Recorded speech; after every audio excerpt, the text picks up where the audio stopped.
sejam todos muito bem-vindos. Eu sou a professora Anne, eu tenho cabelo longo, liso e louro, uso óculos de grau, tenho os olhos castanhos, a pele clara e estou com o vestido uva no momento. A gente vai trabalhar hoje as atividades 11 e 12. A gente veio trabalhando nos cadernos anteriores a questão da família, a gente falou um pouquinho sobre as famílias espanholas e hoje a gente vai deter um pouquinho mais da nossa realidade. Então a gente vai tratar de algo que a gente precisa realmente reflexionar. El embarazo en la adolescência. E que é esse embarazo? Se a gente der uma olhadinha na imagem, a gente já faz uma leitura importante. A gente está vendo uma menina, provavelmente adolescente pela idade, e a gente está vendo um objeto na mão dela. Que objeto é esse?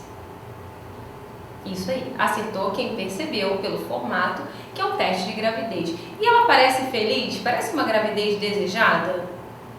Não, né? Portanto, a gente já tem el embarazo como gravidez e a gente já vem percebendo que é o texto que vai trazer para a gente quais são os problemas dessa situação. Bueno, pero antes, ¿qué es la adolescencia?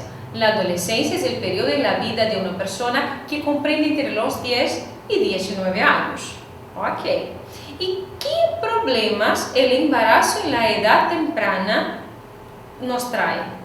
En esta fase, la adolescente no está preparada ni física ni mentalmente para tener un bebé y asumir la responsabilidad de la maternidad, que es muy grande.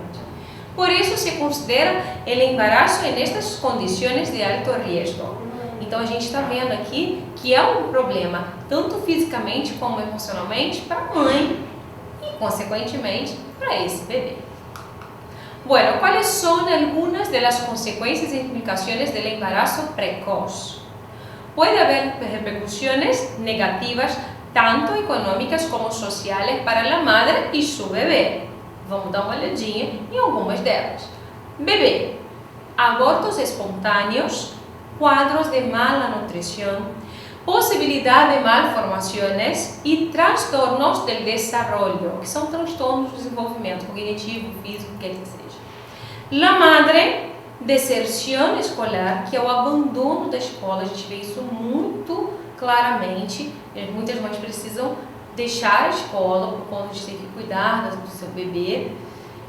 Escassa formação acadêmica, e aí a gente vê alguma coisa como uma corrente mesmo, né? Uma cadeia de fatos que vai desencadeando em dificuldade para conseguir emprego. Se eu largo a escola, eu tenho dificuldade de uma formação acadêmica, se isso acontece, dificuldade, obviamente, de conseguir emprego.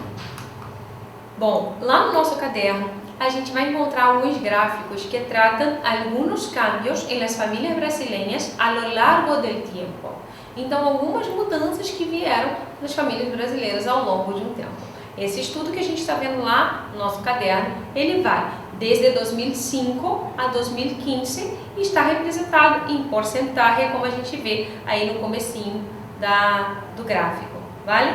Bom, a gente tem aí vários dados: casal com filhos, mulher sem cônjuge com filhos, e o que a gente consegue reparar nesse gráfico, a gente chega à conclusão de que a questão do ter filhos, ele vem num descenso, enquanto que as famílias que são unipessoais, famílias sem filhos ou com poucos filhos, ele vem num ascenso ao longo do tempo. Bom, logo depois a gente encontra mais dois gráficos que vai ter o seguinte título: planes postergados. Postergados quer dizer que são planos que foram deixados um pouquinho para depois ou foram adiados um pouquinho. E a gente tem os dois estudos do IBGE que vai falar de casamento e de gravidez e vai tratar desde os anos 1998 hasta el 2018. E aí vamos ver que mudanças ocorreram. A gente vê lá casamento adiado, mulheres que casam-se cada vez mais tarde. A gente tem uma idade promédio, como se diz, uma idade média aí. Em 1998, a idade promédio era de 23 anos, mientras que en 2018 sube hasta 28 años.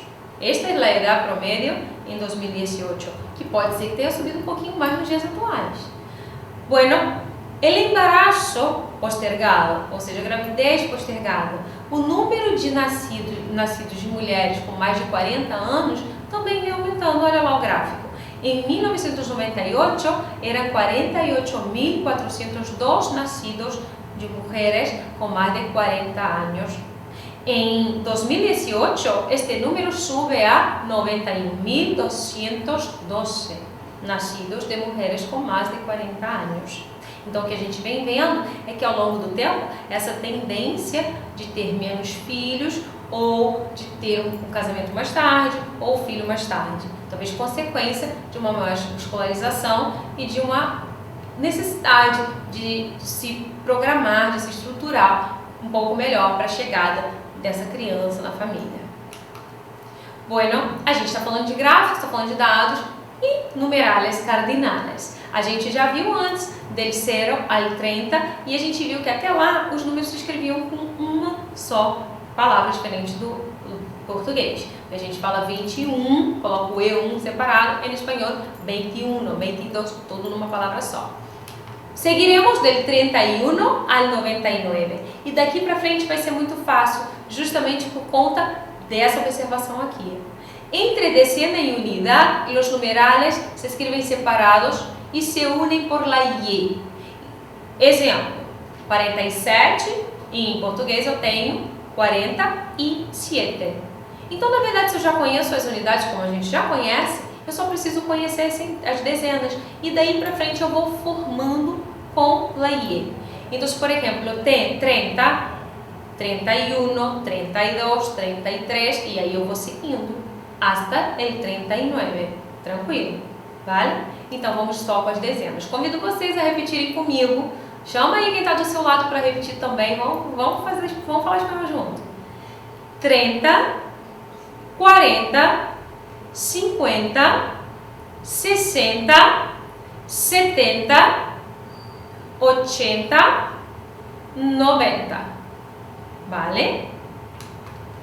Bueno, seguimos com os cardinales em espanhol. Se a gente foi até o 90, agora a gente vai conhecer as centenas. Vai seguir adiante com os números. Então, olha só, aqui também a ideia é só a gente ir formando com o que a gente já conhece. A gente já conhece a unidade, já conhece as dezenas, vai conhecer as centenas. E agora a gente precisa dessa informação. Tá até esse olhinho simpático aqui dizendo pra gente, ojo, cuidado. Preste atenção nessa informação aqui que é importante. Solo se usa la Y entre decena e unidade a partir del 30. Isso a gente já comentou. Olha os exemplos. 1999. Eu botei la Y entre 99. Por quê? Porque eu tenho dezena e unidade. Segura essa vontade de colocar la Y. Isso aí é coisa do português. A gente fica doido para botar E em tudo. Segura, que lá no espanhol é um pouquinho diferente. Olha lá. 2.703, eu nem tenho isso aqui é para infartar de vez, não tem mesmo, porque eu não tenho dezena em unidade. Então agora vamos com as centenas comigo e aí é só você fazer um exercício de formar os números que você quiser falar. Então vamos lá, chama o pessoal de novo, bora para o espanhol comigo. 100, 200, 300, 400, 500, 600, 700, 800, 900, 1000, vale? E agora vai ficar fácil, só botar a unidade para continuar. 1, 2.000, 3.000, 4.000, 5.000 e aí você vai seguindo. 10.000, 100.000, 1 milhão e siga adelante. Ok? Só você ir formando com essas regrinhas você consegue formar o número que você quiser. Bueno, espero que hayan disfrutado, que hayan reflexionado, aprendido y nos vemos pronto con nuevas actividades. Hasta la vista.